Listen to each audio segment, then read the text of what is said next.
En los últimos años del siglo XVIII y a comienzos del siglo XIX, las cosas cambiaron mucho en Europa occidental. A través de una serie de procesos y rupturas, una Europa moderna se fue desprendiendo del orden antiguo. Vamos a contarte qué es lo que sucede específicamente en Inglaterra durante el siglo XIX. Existen diferentes aspectos y puntos de vista sobre el cambio económico y las diferentes fechas de comienzo de las innovaciones y transformaciones fundamentales, pero tomaremos como punto de partida la época victoriana, que es como se la denomina a esta parte de la historia del Reino Unido, la cual marcó la cúspide de su revolución industrial y del Imperio Británico.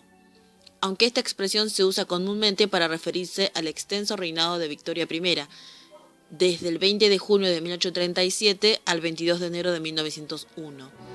Esta etapa fue precedida por la regencia y continuada por el periodo eduardiano. La reina Victoria, con 64 años en el trono, tuvo el reinado más largo en la historia de los monarcas británicos, y los cambios culturales, políticos, económicos, industriales y científicos que tuvieron lugar durante su reinado fueron extraordinarios. Cuando Victoria ascendió al trono, Inglaterra era esencialmente agraria y rural. A su muerte, el país se encontraba altamente industrializado y la mayoría de su territorio ya estaba conectado por una red ferroviaria que seguía expandiéndose. La transición no fue fácil. Las primeras décadas del reinado de Victoria fueron testigos de varias epidemias, como el tifus y el cólera, serios problemas en la producción y distribución de alimentos básicos y los consecuentes problemas económicos que trajeron graves disturbios sociales. La época victoriana se divide en tres etapas: victorianismo temprano de 1837 a 1851. El ascenso al trono de la reina Victoria es la fase de asentamiento de la sociedad nacida tras la revolución industrial. Victorianismo medio de 1851 a 1873 se considera el inicio de un largo periodo de estabilidad interna propiciado por la hegemonía que obtuvo el Reino Unido al ser el primer estado que culminó con éxito el proceso industrializador característico de este siglo en Occidente. Victorianismo tardío de 1873 a 1901. Se agudizan los problemas con Irlanda y las colonias, al mismo tiempo que se radicaliza el movimiento obrero y sindical. A medida que el país crecía, cada vez más conectado mediante la expansiva red de ferrocarril, las pequeñas comunidades antes aisladas quedaron expuestas y economías enteras se trasladaron a las ciudades, ahora más accesibles. El período medio victoriano también fue testigo de significativos cambios sociales, como el renacimiento de la doctrina evangélica, al mismo tiempo que una serie de cambios legales en los derechos de la mujer. Aunque carecían del derecho al sufragio durante la época victoriana, ganaron el derecho a la propiedad después del matrimonio a través del acta de propiedad de las mujeres casadas, el derecho a divorciarse y el derecho a pelear por la custodia de sus hijos tras separarse de sus maridos. La sociedad en la época victoriana estaba exacerbada de moralismos y disciplina, con rígidos prejuicios. Los valores victorianos se podrían clasificar como puritanos, destacando en la época los valores del ahorro, el afán de trabajo, la extrema importancia de la moral, los deberes de la fe y el descanso dominical como valores de gran importancia. Con respecto a los cambios sociales y económicos, podemos observar los nuevos grupos sociales que fueron surgiendo a mitad del siglo XIX a raíz de la industrialización. Se dan en Europa, más precisamente en Inglaterra, a partir de la Revolución Industrial, los orígenes y la naturaleza del capitalismo moderno, la desigualdad y declinación de la manufactura independiente, según Marx. La alta burguesía era un grupo muy restringido de grandes banqueros e importantes comerciantes y empresarios. Intentaron emparentarse con la alta aristocracia copiando hábitos de vida cotidiana o bien mediante lazos matrimoniales. La media y baja burguesía eran artesanos y propietarios de pequeños y medianos talleres, grupo emprendedor que exige derechos de mayor representación política. Los trabajadores rurales, que se ven perjudicados por los contratos precarios que trae la revolución agrícola. Además, se implanta la impopular ley de pobres y pierden la posibilidad de adquirir ingresos a través de la protoindustria. Debido a la creación de las fábricas, el desarrollo industrial generará plusvalor y excedente para los propietarios del capital. Existe una liberación de la mano de obra de los lazos con los feudales y corporativos para pasar a ser directamente relacionada con la industria, generando en la clase trabajadora una obligación personal con la producción y su salario. Los proletarios son quienes más van a sufrir los efectos de un crecimiento descontrolado de las ciudades y una industrialización salvaje. La mayoría de los proletarios eran campesinos que se habían visto forzados a dejar su forma de vida trasladándose a las ciudades para poder subsistir. El aumento de la población debido a los descubrimientos de la medicina en la reducción de enfermedades infecciosas, vacunas y la abundancia de alimentos generará una verdadera revolución demográfica. Distintos autores concuerdan que la tasa de mortalidad se había reducido. Empiezan a sufrir por primera vez la tiranía del reloj, que les impone una vida monótona y con largas jornadas de trabajo. Las mujeres y los niños eran mano de obra barata. Los servicios públicos eran mediocres o inexistentes, por ejemplo no había agua corriente en los hogares, ni alcantarillado ni servicios de limpieza urbana, lo cual provocaron las epidemias. Los cambios en la estructura económica y social que va a sufrir Inglaterra volcará una línea divisoria fundamental en el desarrollo económico de Europa. Se transformará la sociedad en un desarrollo de concentración de la propiedad de los medios de producción y la dominación de una clase dueña de esos medios sobre otra clase subordinada directamente al capital. Se da un cambio fundamental en la forma de vida de la población, ya que para los años 1888 la gran mayoría de la población resultaba ser indigente y con carencias en su mayoría. Se encontraban dispersos por Inglaterra en campañas, pequeñas aldeas, parroquias y condados rurales. Con las reformas agrarias la población a partir del éxodo se convierte en una población activa. Cambia la forma de producir y el material con el que se produce, de lana a algodón. Se generan reformas tecnológicas en el transporte, se da el invento del ferrocarril, las mejoras en los navíos y el transporte de la mercancía. La metalúrgica y la maquinaria se perfecciona y cambian los métodos de producción. La nación de la civilización industrial puede verse como un largo periodo que va desde el siglo XVI hasta el triunfo final del Estado industrial en el siglo XIX.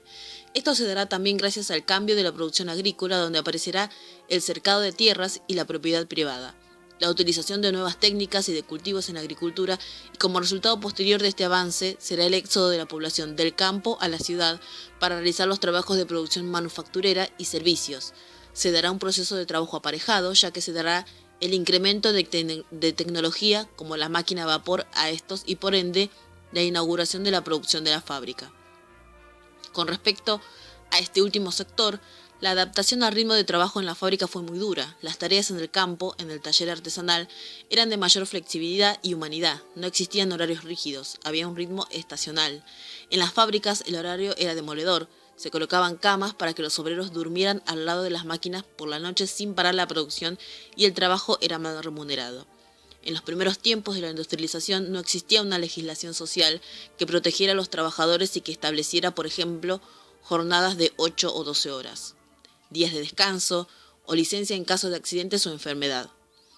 Las malas condiciones de trabajo generaron críticas y posturas reformistas. En un principio solo hubo una reacción social de los obreros que pensaron que las máquinas eran las culpables de su situación y organizaron motines para destruirlas. Con el correr de los años surgieron los movimientos socialistas y la organización sindical en favor de mejores condiciones laborales y de vida para el obrero. A raíz de estas malas condiciones, el movimiento obrero inglés comenzó a organizarse en 1838 con el surgimiento del movimiento cartista. Su nombre se debió a que los obreros ingleses, junto con grupos de la baja burguesía radicalizada, produjeron varias olas de agitación en defensa de la Carta del Pueblo. La carta era un petitorio dirigido al Parlamento y avalado por miles de firmas. Era la primera vez que un movimiento de trabajadores planteaba demandas propias y reclamaba ante una institución como el Parlamento, integrada por representantes de la burguesía, exigiendo el voto universal y secreto. Durante algunos años el movimiento de los trabajadores recibió la influencia de diversos ideólogos que se ocuparon de estudiar e investigar la situación de los trabajadores. Entre ellos estaba Engels, que escribió La situación de la clase obrera en Inglaterra, basándose en los datos y la convivencia con el movimiento cartista. A partir de la década de 1840, los alemanes Karl Marx y Engels se instalan en Inglaterra y darán origen a un particular pensamiento obrero, el marxismo o socialismo científico, que será seguido en todo el mundo. En 1848 se extienden por toda Europa una serie de movimientos revolucionarios que tienen especial importancia en Inglaterra y Francia. En ellos se hacen exigencias tanto de carácter político como social, proponiendo la protección de los intereses de los trabajadores y el derecho al trabajo. A esos movimientos se refieren Marx y Engels en el Manifiesto Comunista. En 1864 se creó en Londres la Internacional, primera central sindical mundial de la clase obrera. Ese mismo año se reconoce en Francia el derecho a la huelga como uno de los derechos fundamentales del individuo. Posterior a la creación de la primera internacional, surgen las diferencias entre sus miembros, ya que algunos eran trabajadores de antiguos oficios, los de nuevas fábricas, estudiantes e intelectuales, lo que hacía que no todos tuvieran la misma visión del problema. Los principales dirigentes provenían de situaciones distintas, con diversos modos de alcanzar sus objetivos. El principal problema va a provenir de la confrontación de dos ideologías, el marxismo y el anarquismo. Bakunin defendía el papel del individuo dentro de la sociedad, mientras que Marx se orientaba a defender el conjunto de todo el proletariado. Estos y otros problemas, a lo largo de los años, provocaron que algunos miembros abandonaran la Primera Internacional y, como consecuencia, en 1876 se disolviera este movimiento obrero, pero de ahí surgirían diversos partidos socialistas obreros. Para finalizar, hagamos un breve repaso de lo que vimos hasta acá. El periodo más importante de Inglaterra en el siglo XIX, la época victoriana, sus características sociales y económicas después de la Revolución Industrial. Las diversas clases sociales que surgieron a partir de los procesos revolucionarios, los procesos de evolución social y económica de Inglaterra, el surgimiento de los movimientos obreros sindicales en defensa de los derechos del trabajador. Con ellas surgen también nuevas líneas de pensamiento. A fines del siglo XIX, la fuerza del sindicalismo es evidente. Posteriormente, en el resto de Europa y Estados Unidos de forma simultánea, los obreros se orientaron hacia la lucha política, con el objetivo de conquistar la igualdad de derechos para todos los ciudadanos y conseguir los derechos políticos para los trabajadores. Finalmente, luego de muchas protestas y procesos, el movimiento terminó por debilitarse sin conseguir sus objetivos, pero a largo plazo puede considerarse un éxito, ya que provocó que el Estado británico emprendiera un largo proceso de reformas laborales, como la promulgación de una ley de asociación más favorable y aplicación de una legislación limitadora de la jornada laboral, femenina e infantil, así como cambios políticos, ya que a lo largo del siglo XIX el derecho al sufragio se fue ampliando a través de reformas electorales periódicas. Pero la importancia del cartismo reside especialmente en que anticipó las grandes luchas políticas y sociales de los obreros en las últimas décadas del siglo XIX. Además, el cartismo demostró la capacidad de organización de los obreros en torno a objetivos comunes, la mejora de sus condiciones a través de la lucha política.